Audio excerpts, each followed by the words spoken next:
Welcome to another episode of Tormenta Talk. This is La Tormenta. We are the official supporters group for West Texas FC out here in Midland, Texas. I am Luke McDonald. I have with me El Presidente, Brian Hodnett, and we have a new voice and face for the podcast, Mr. Cameron McQueen, joining us as well, another La Tormenta member.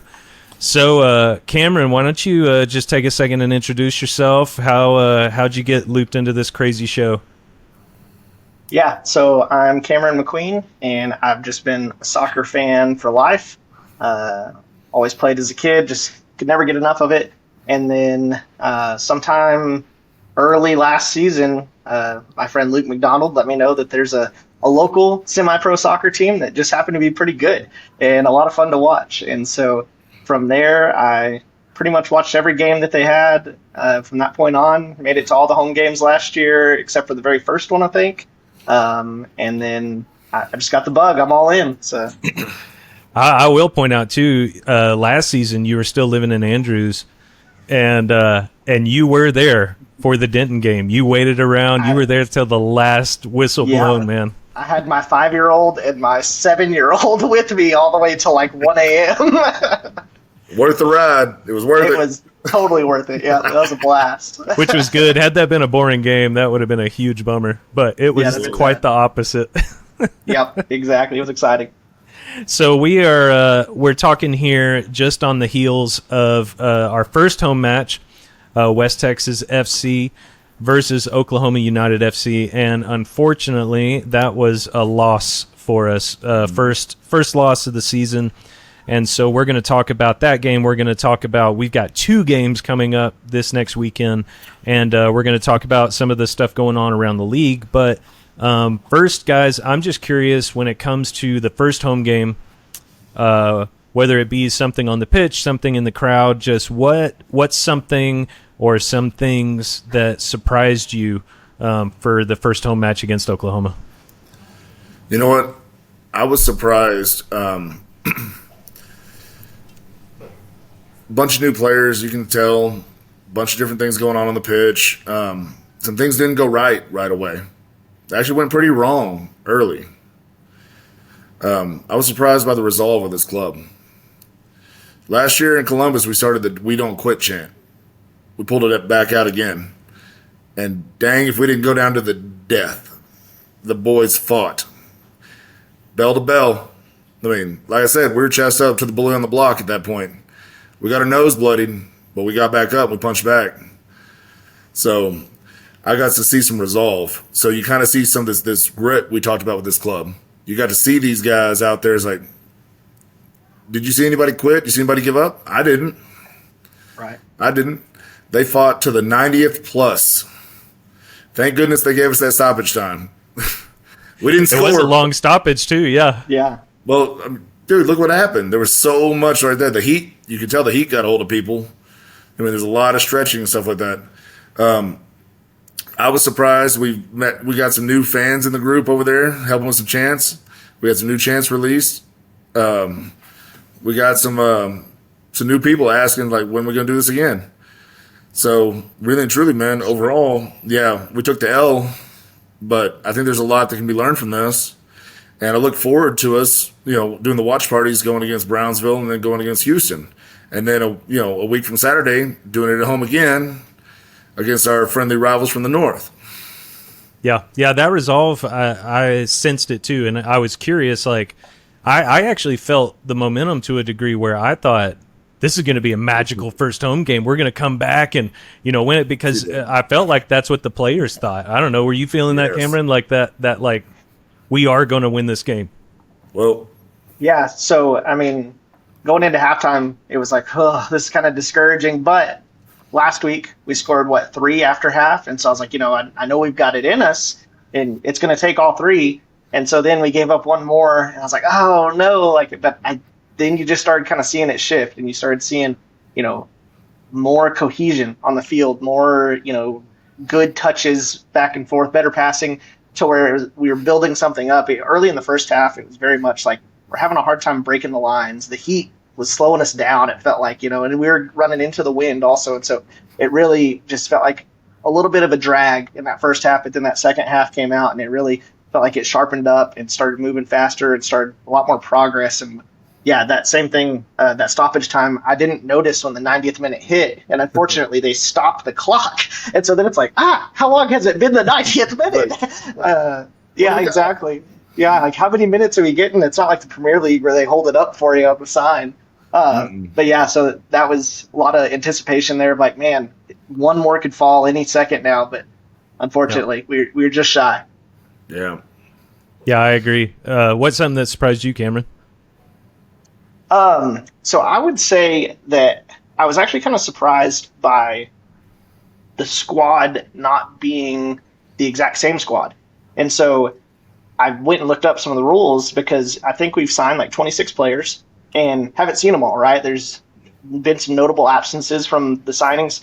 And so I went and looked it up, and the rules are that they can only have 18 on a match day squad. They can sign up to 30 for the team, but to actually make the match day squad is only 18. So really excited to see some of the guys that we haven't seen yet.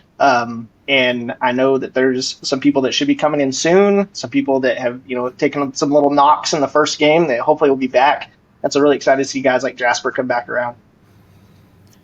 Yeah, I thought that I remember going up to kind of the upper deck during halftime, and like half the squad was sitting up there, right, watching the game, and it was like that team could go out and compete, like just the people sitting up here, like without adding anybody. And it's one of those, we talked a lot about the number of quality players, and that's just an unfortunate downside, is that you've got some serious guys who are watching this game. Do you pick?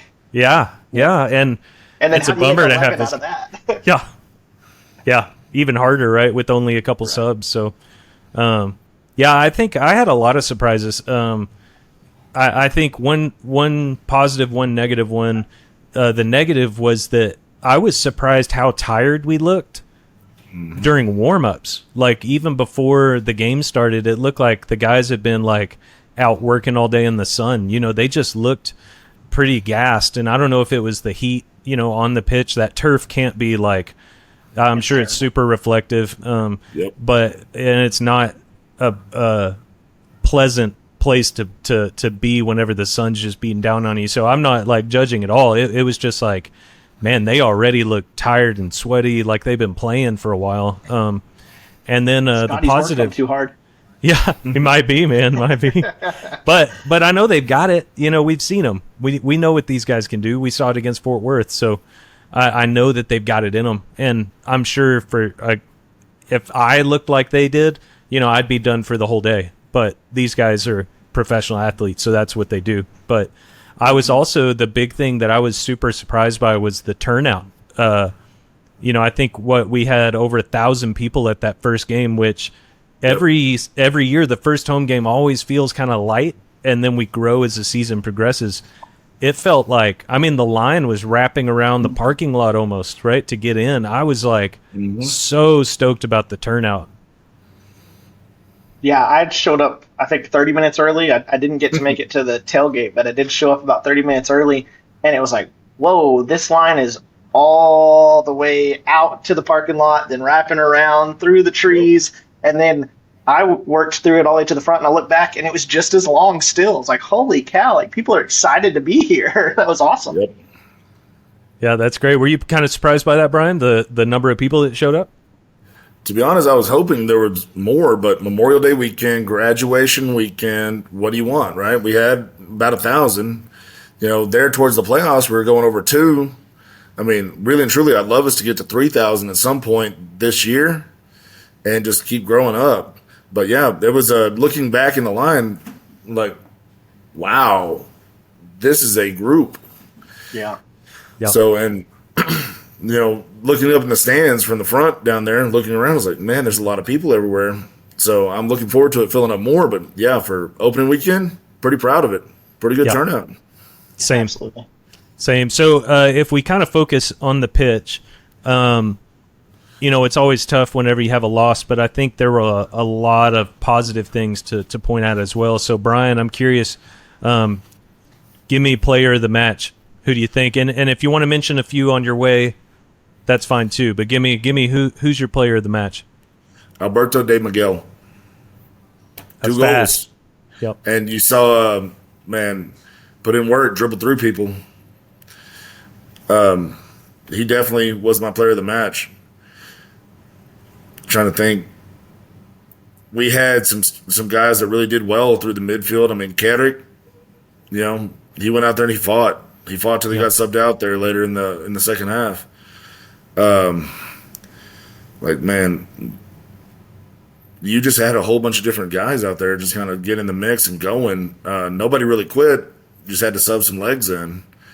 Yeah. So, yeah, definitely my player of the match, my man of the match is Alberto.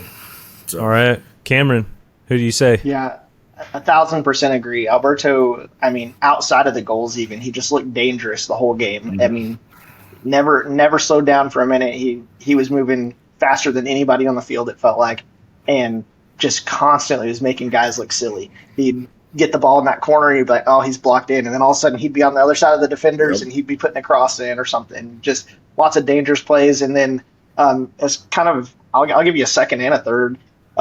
Second, I would say Apia, Antoine Marquez. It was him that had the beautiful assist to Alberto on one of his goals off of like the bottom of his foot, just kind of pushed it over to him.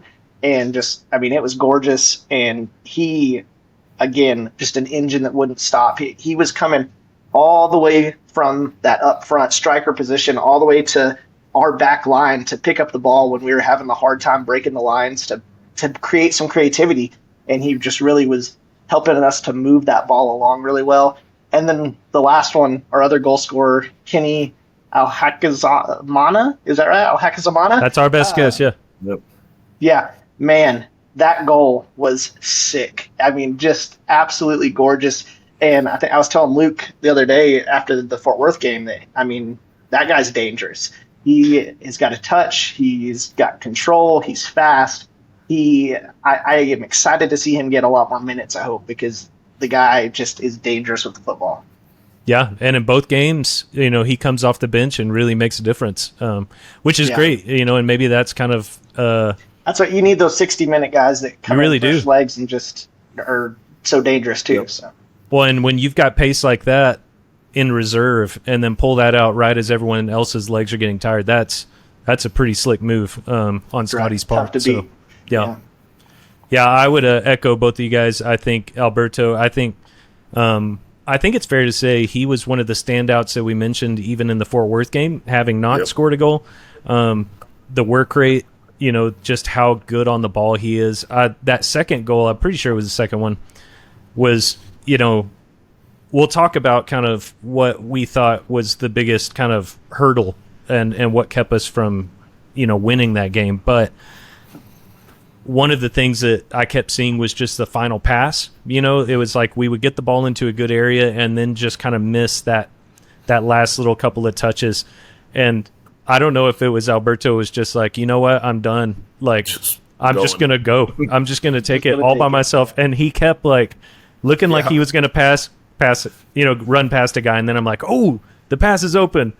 And he just keeps going, takes it into the goal. And it was like, I think I just looked at Chris and I was just like, that was like one guy, that whole, passage of play. It was incredible. But I definitely echo Apia, Kenny for sure. The other one, I think Santi. I think Santi kept that game from getting way out of hand. And I think in the first 2 games, that dude has been outstanding. With a roster of really great keepers, I think he is making it tough on the coaches, because when someone's playing like that, it's tough to want to put somebody else in, and it just makes me feel so much better when he's at the back. So I really loved his play again. You never like love it when your best, like one of the standout people is a keeper, because that means they're doing too much work. But luckily we've had him back there, so I thought he had a great game. So Brian, what do you think was kind of our biggest problem in the game? Man, I really look at it, and I don't really want to say conditioning, but man, it felt like the heat was sitting on us. It felt like the humidity was sitting on us. I I know they're working hard. They're working in the heat, things like that, and it's tough out here. I really feel like we're still gelling too, though. That was another thing. It's like we had the one match. We had the Fort Worth. This is our second full week of real practice, so you can still kind of see there's a little bit of we're still not real familiar with the lineup. We had a few changes from our first match to where we're at now. And I still think that's going to be something as we go through the season. You're still going to have to figure that out. We're going to have different players in different positions quite a bit, I think. And I think that kind of was against us a little bit. You can kind of see we had a little bit different on the back line. We had a little bit of changes here to there. I really feel like we just had a little unfamiliarity out there, and that kind of bit us a bit. But what do you do? What do you really do? I mean, we had one match against Fort Worth. You've got to keep progressing. I do like how they kept trying to hold their shape because those guys were very speedy. They had a lot more speed than we did. We noticed that. So that was one thing that got us too. Now, when we kept our shape and held our lines and things like that, we were able to keep them off sides and we were able to keep them kind of at bay. But I think that's a couple of things that really got a hold of us there. Yeah, great leadership too. Cameron and I were talking about Cam Watts. I thought Cam did a really great job, really keeping that back line. That's right. And that was something that I was really happy with was just the communication on the back line seemed strong, and we were able to catch them out quite a few times, which was good. But man, when they broke through, they were tough to catch. They were fast. Yeah, they were moving fast for sure, and I think Brian hit the nail on the head there. Just like there's some of those communication issues, but then also that heat and the sluggish legs, especially early on. It seemed like I think their first goal really came as we were jogging to go and get the ball and just didn't have quite that urgency that we needed, and they just zipped past us and 2 touches and it was in the goal, and it was like, whoa, I didn't even know they were coming.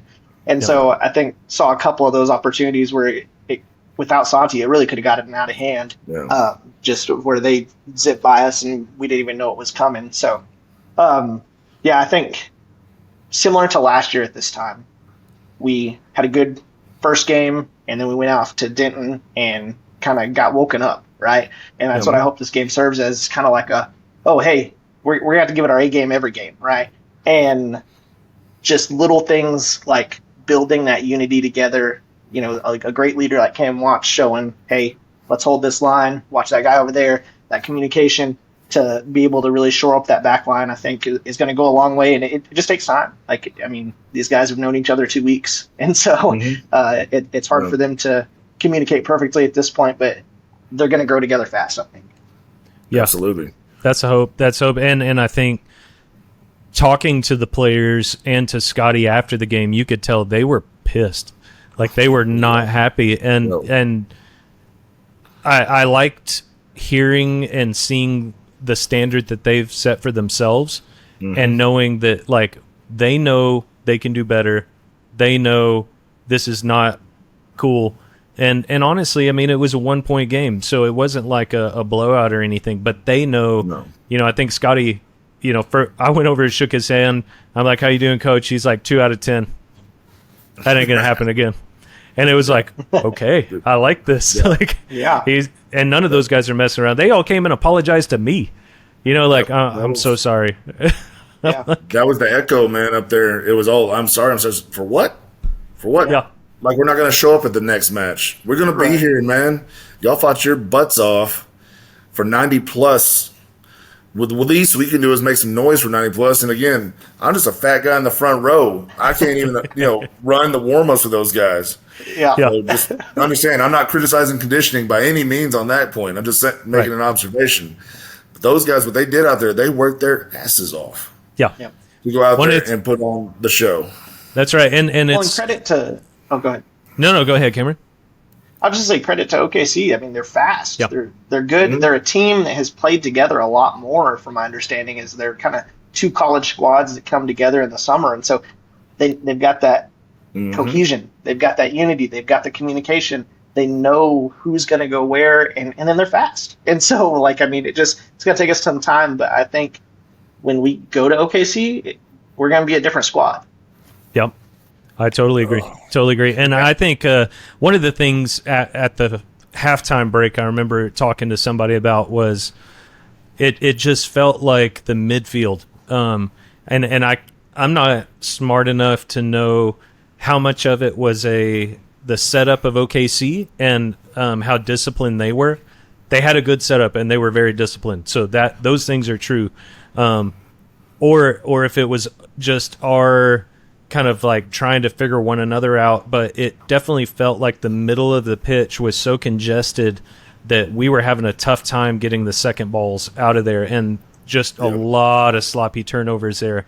Like I said, it wasn't like some of it felt like a lot of that was good things that OKC were doing, and a lot of it were things we can improve on, certainly. But I think the big thing, and Brian mentioned this, I think after the game, was it was like an engine where you got one piston that just isn't firing correctly. Like you know what that engine can do, you know what it's capable of, and you know all the parts are there. It just wasn't quite turning over correctly. Yeah, we're knocking a little bit. Time to head into Scotty's garage. That tune-up. That's right. That's right. So that's what Scotty went. Scotty's in the lab. He's in the tune-up. He's changing the spark plugs. He's getting it all dialed down. Yep. We're going to be ready. And Luke, I think to your point, OKC was doing kind of an interesting little hybrid thing. They weren't pressing real hard, but then they were bringing up their back line pretty far. And so then that just left everybody between the 40 and the 30-yard line. And it congested that midfield a lot, which led to us having a hard time breaking those lines. And so then our line was coming up far, defensive line, and then just trying to hit deep balls, which that works sometimes. But then if they know that's all you're doing, they start to expect it. Yeah. Go ahead, Brian. I was going to say, and a lot of people, when you look at 4 goals conceded, right, a lot of people point at the keeper. I mean, we've been watching soccer long enough. We understand that Santi saved us from being 8 to 3. Right. I mean, there was a lot of shots that were saved there. So I want to make sure, like you said earlier, Luke, that he gets his nod there. I really feel like he's going to be something really special for us going down the line here. I don't know if that man's going to need some rest or something, because dang, he's been worked hard. He's been worked hard. And I'm excited to see some of the other keepers too. I am too. And I bet we see some coming up on this road trip, because this little Friday night, Sunday night turnaround coming off this Sunday night. I mean, that's hard on the body. Yeah, recovery's tough. So I bet you we get to see a little bit of something while we're watching film. Yeah. So, and I don't see where that turns out. Brownsville and Houston, you think the weather's bad in Midland. Those places get next level. I mean, talk about heat and humidity down south and way over in East Texas. Those are tough places. So I'm really excited. I think we're going to get to see a lot of players, like not just, potentially goalkeeper, but, I see a lot of rotation, which as a fan, knowing the depth of our squad, I'm really excited about. I think it's going to be a differentiator for us this season, and I'm excited to kind of see Scotty use that full arsenal. And so curious, as we think about, we're going to face OKC again, right? Mm-hmm. What are you hoping, or what are you expecting that return game is going to look like? What do you think, Brian? Well, I don't know. I feel like that we're going to go, and we got hit in the mouth. And as a kid, growing up in West Texas, my dad would always tell me, if someone hits you, you got to hit them back. So they blacked our eye. I feel like we're going to bloody their nose. This is not going to be the same squad that you saw. This is like the Karate Kid movie. Daniel's son just got beat up. Now we're waxing on, waxing off. Pow, pow, pow, pow. We're going to be going up there a whole different squad, because we still got a few weeks before that Oklahoma trip. I really feel like what you saw on Sunday, Scotty and them be like, yeah, just delete that tape. Yeah, just trash it, toilet, flush, boom, flush it, move on. Get ready for the new stuff, the new hotness, because it's going to be coming, and it's going to be nice. I really feel like it will be. As long as our dudes can stay healthy and they can keep working this game plan up, I cannot wait to see this Oklahoma City game. Whether it's going to be at a watch party or if I can just catch a quick cheap flight and get up there, that might be a little bit of fun. Yeah. Absolutely. So would that make Scotty Mr. Miyagi? Is that? in that analogy. I would say so. And then you can just have your multiple Daniel song. There you go. Absolutely. Yeah, so I'm calling it now the Alberto hat trick when we return to OKUFC. Takes the ball home. Let's go. Do they let you take the ball home in NPSL? I don't know that rule either. I'll buy him one. Yeah. We can pitch in. We'll get him a chip in. Yeah. Ooh, I like the hat trick award from the La Tormenta. That's a bold prediction. I like it. Yep. Amen. He was dangerous, and we're going to figure out some things on breaking those lines. Our defensive line's going to shore up some on that return trip, and that opposite fixture is going to be, like Brian said, we're going to come at them hard, I think. Yep. Yeah. So let's talk about the table a little bit, just kind of what's going on in the league. It's tough to keep up with all the games because they come thick and fast, right?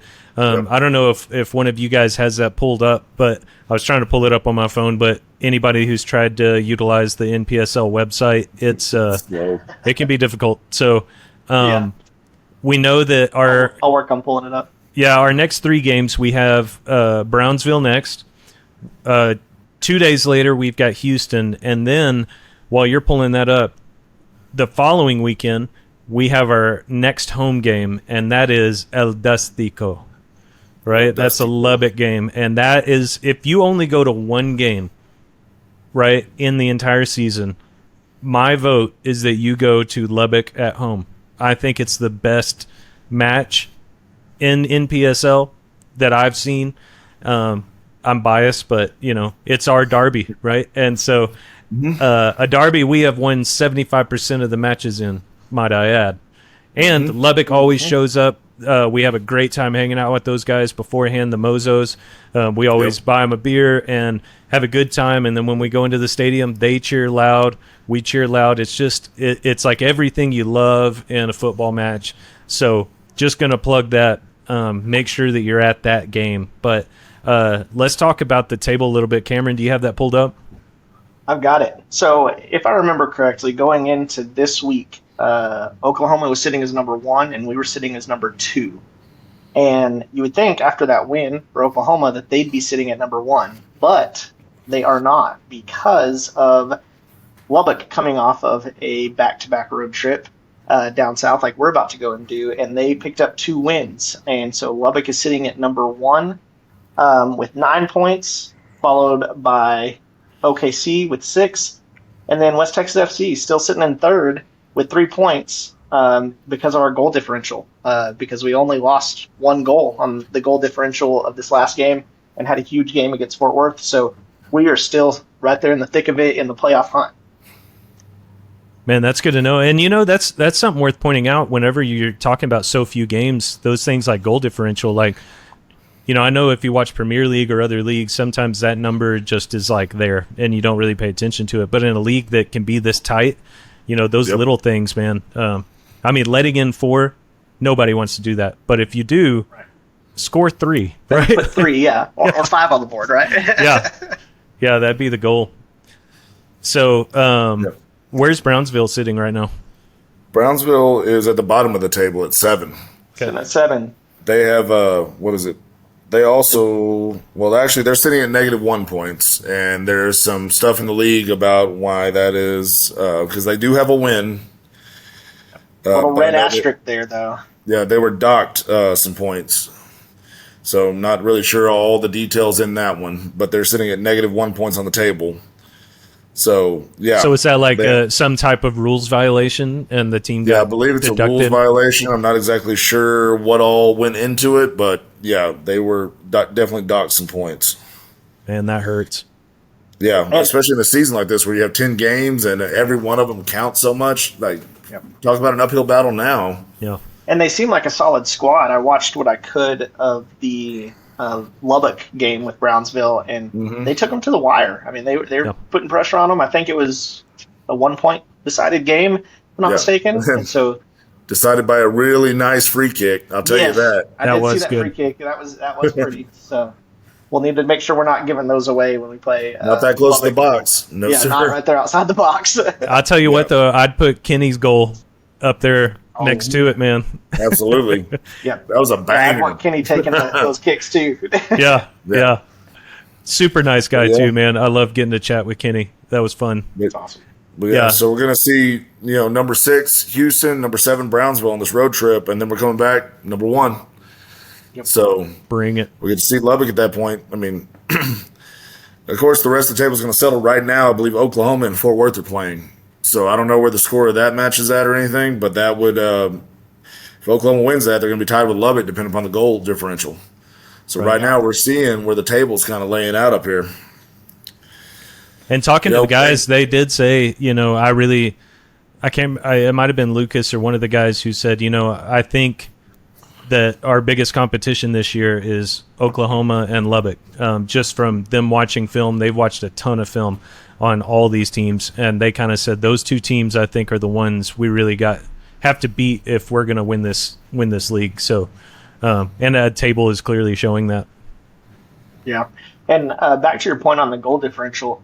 Last season, the goal differential really came into play for us on why we had so many home playoff games. And that's huge for a team in this, short league like this, having to travel to Columbus or Columbus come here, right? We'd much rather put those guys on the road for 10 hours or flights and jet lag and that kind of stuff than it be us and us not be there to support them. So, yeah, that goal differential is huge, and I think that works in our favor because we know how to put the ball in the net, right? So that's awesome. Yeah, what we got to do is keep it from going in ours now, right? Right, yeah. Exactly. And I do feel like there is something about our defensive play that something about the defense just hasn't. The players are all there. The system seems solid, but just something. It feels like if there's something not quite firing or if something's knocking, it feels like it's on that half of the pitch somehow. I'm not knocking those guys because I saw them work. I saw them doing everything that they possibly could. I believe that they are all unbelievably talented. There's just some kind of connection that just hasn't quite made it there yet. Yeah. Well, I mean, you see how important chemistry is. I mean, like we talked about, some of those guys said Oklahoma, how long they'd played together. Yeah. I mean, look at it. We're still gelling new pieces into the back line that weren't there the week before. And we're still probably going to be doing that as we go forward. Scotty's got so many players to play in different places. What's going to work? What's going to not? Is this guy going to go here? Can we fit the midfield? How about a striker? There's so much. So there is going to be a little bit there. I mean, It's not like we got consistently just beat up there. No. It's a couple of mistakes. You can clean that up in film. Right. I mean, look at it. We're going to come back. We're going to be better. I know this. I mean, look at it's as many dudes came to us after the match, as many of these players that came to us and said, I'm sorry, we will be better. I have no reason not to believe them. Not like they weren't good there, and no apologies needed, but I believe them that they were going to work on that. I believe that they're fiery. I believe that they're going to say, this is not good enough. And they're going to come back and they're going to go and just start, I don't want to say just start bulldozing, but I feel really bad for Brownsville, man. I feel like they're going to be all just pissed off. Yeah. I feel like they're going to come out like a bull out of the chute, man, just straight bucking. And we're going to see how it looks. And Brownsville's a difficult place to play. I don't care how bad they're doing in the table. We've seen some stuff happen down there. So they need things to come that out defy explanation by anybody. Yeah, with eyeballs. Yeah. It's a tough game, man. Yeah, we need to come out bucking. We need to come out fighting. We need to swing first. We can't wait for them to say something about your mama. We got to go. Right. I mean, let's go get it. Let's go get those 3 points. We got to take them now. Yep. And show them who we are. I think the rebound is here. Yep. Yeah, I think, back on just the short season, the players just showing up a few weeks ago, just getting to know each other, it makes the first few games feel like preseason games. It's so much opportunity for Scotty to plug in a different guy, to try this different formation, because these guys all play in different schools and divisions and stuff to where they're not all playing this exact style. And so to figure out what works best for this set of players is now Scotty's job, and I'm fully confident that the man's going to do it. He's, like we said earlier, a scientist on it. So, I'm no questions there. Yeah. Yep. Yeah, I remember last podcast episode the question that we ended on was just what questions are you looking to get answered in the game? And one of mine was just what's the identity of this squad, right?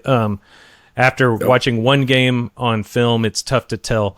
I really think I got a good shot of the identity of the team in the second half of the game against Oklahoma City. And I was very encouraged by what you were talking about, Brian, the grit and the determination, that it was like, okay, it's 90 plus, and we know that one more goal gets us a point, and it was all going to be left on the field, right? There was no chance of them quitting. Like we were chanting, "We don't quit," and it wasn't to try to encourage the players. We were just communicating what we were feeling and what we were seeing, right? Mm-hmm. Is that, oh, wow, we do not quit. Like, it's a statement. It's not a, hey, remember, we weren't needing to tell them. They were telling us. Yeah. No. And remember and Columbus. No. Yeah. Yeah. And I loved seeing that, and I think my question that I want to see answered against Brownsville is, can we translate that identity into something on the pitch, right? And I know it's all there, right? It's just I believed, talking to those players and to the coaching staff after the last game, they wanted the next game the next day because they were ready. They said, no, that can't be it. Yeah. And they were itching to get that one out of the way, right? And go, no, that's not us.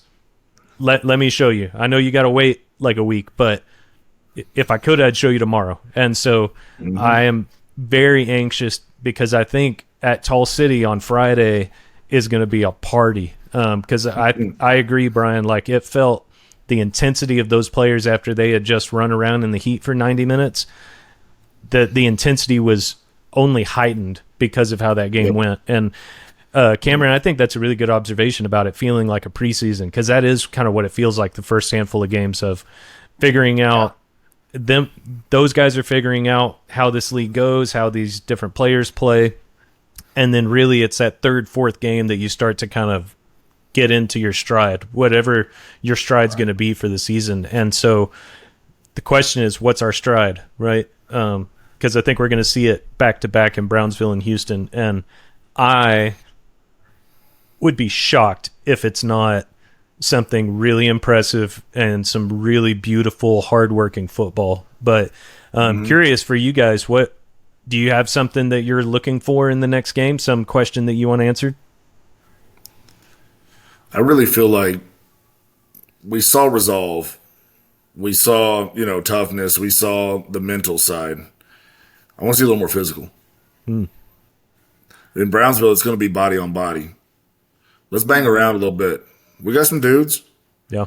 Let's go see a little bit of something. Because, again, we said it last time. Is there any style we can't play? Let's see a little more physical. Now, you got to be careful. This is away. This is yellow card season. And they don't stack, if I read that right. They don't stack. I brought that up from the last time.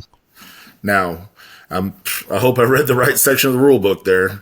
Because there was a lot of yellows going out there, and Oklahoma's going to be in a lot of trouble. But so let's go out and let's get some body on body. Let's push some people around a little bit. We got some size. We got some speed. Dude, we can get up there and we can get physical too. We got some pretty finesse. Let's let the bodies be on bodies, and let's get that ball moving up there. Let's show them who we are. Let them feel who we are. Because Brownsville's got to come back and play us later this season too in Midland. Yeah. And I really want them to dread that bus ride coming up here. Nothing dirty, nothing like that. Just good old-fashioned shoulder to shoulder. Hit the weight room, Jack. You got rolled up. Yeah, there is something about that, like putting in the back of their mind, like, oh, this is going to be a long day. This is going to hurt. Yeah. I don't want to do this all day, but here I am. Yeah. How about you, Cameron? Man, question for me is, how do we respond to adversity? So not just on the pitch, this upcoming stretch, but how do we respond in training over the course of this next week? What do we do with that energy that Brian's talking about, that you were talking about, of like, hey, we are hacked off. This went this way. Now, how do we productively take that, get the right strategy, get the right energy, and hit it hard in training to then go and take it onto the pitch on Friday night? Yeah. So I guess to end, we'll just make sure everyone knows 7:00 Friday. at Tall Yep. City. Watch 7. party. It's going to be a show. It's going to be so much fun. The last watch party was phenomenal. Just as an FYI, the West Texas FC pinned Instagram has the wrong date on it. So it says Thursday, 5:29 instead of 5:30. So it is Friday, 5:30, 7 p.m. So 5:30 being you the can date. show up on Thursday. Yeah, 5:30 date, 7 p.m. You can show up on Thursday at Tall City. They'd love to have your business, but the watch party's on Friday. That's right. If you need to pregame that early, you do what you got to do to support the guys, right? Yeah. And then, fortunately, on Sunday, Tall City's staying open for us too. They normally close at 6 on Sunday, so they're going to keep the place open. They're going to keep the La Tormenta people entertained. They're going to keep the game on, and they're going to be there until about 9:30 till this match is done. So we got almost back-to-back watch parties. Come out, be loud, let them hear us. And a day of recovery in between. So hydrate. yeah, man. And can we just say, Tall City? Gosh, those guys, as far as the club, they have been stellar. I mean, they're always stellar, but I feel like they really bumped it up a notch this season. I'm so appreciative to have those guys on the team and just part of the experience. So, well, when we walked into the watch party last time, man, unfortunately, you didn't get to see it, but we walked in. It was all set up. Everything was great. It was beautiful. They had the match on everywhere. We had tables with reserved for the watch party. I mean, remember, it wasn't quite that nice in the years past. yeah. So now it's all about it. Hell, they got our logo, the La Tormenta, up there on the watch party deal, man. We made it big time. We made it. Oh, we are there. I didn't see that. That's awesome, man. Yeah. That's all epic. That's fantastic. Yeah. And then, so Friday, Sunday, and then we turn around the following weekend, and we got Lubbock at home. So it's gonna be a wild couple of weeks, boys. Because I think the Friday and the Sunday, all that's gonna do is crank up the volume, and then come Lubbock game, it's gonna get real. Good news is my voice gets to rest, man. I dang near lost it there on Sunday. I had to have the kids sitting next to me, take over. Oh man, they were hitting the dolly. They picked up on the chants, man. Yeah, we got them in there now. They're like, "Oh, next time." I was like, "Yeah, come next time, Dale. It's all Dale. We're gonna do it." We might even get a bigger drum. Oh, we're gonna have a bigger drum. We're gonna have 2 drums. I've already talked to Melissa. Good, me too. Great. Thanks, Yeah. Melissa. Yeah, Melissa, the GM. What a Yes. phenomenal job The she's MVP. doing. Yeah. I love she walked in front of the Tormenta section during the game, and she got as much applause as Apia and Scotty and the rest of the boys. So, and she deserves every bit of it. So, Every bit. Yep. Absolutely. It's all great, right, man. gents. Well, Cameron, So thanks for being on with us, man. Really appreciate it. Hopefully, we can have you on here a lot more. You sound way smarter than me and Brian. So, Go. all right, gents. Well, I'll see both of you guys on Friday. Friday, let's do this. Ready. All right, see you then.